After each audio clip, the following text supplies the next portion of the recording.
Okay, so what I want to do now basically is just take you through the kind of interpretation, the visual interpretation of the spade sample. Now it's been lifted out.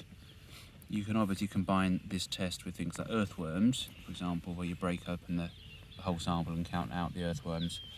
But in this case, what I really want to direct you to is the fact that we've got these two quite distinct layers, and to give you get you to start getting your eye in and to look for this top layer, for example, where we've got quite a bit of sort of like small fragments or crumbs.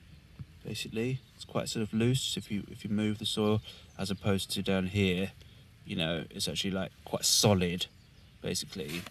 And we're actually seeing quite a few sort of cracks here, for example, and it's also quite angular.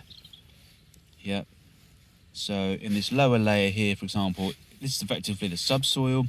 It's dense, it's solid, it's angular, blocky, for example. The whole thing, you know, it's a solid block, and it's also cracked, for example. Yeah. As opposed to here in this top layer, this is what you probably would refer to as the turf layer or topsoil. Again, we've got this much more sort of loose crumb-like structure, and this is basically what we would describe as aggregation.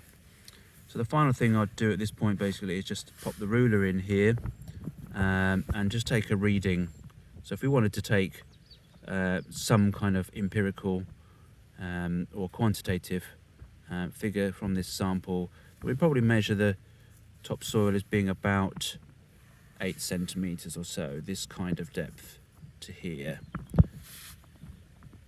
And apart from that, just keep doing this as often as possible, and again trying to compare open fields with margins, hedges, etc., and record these samples side by side.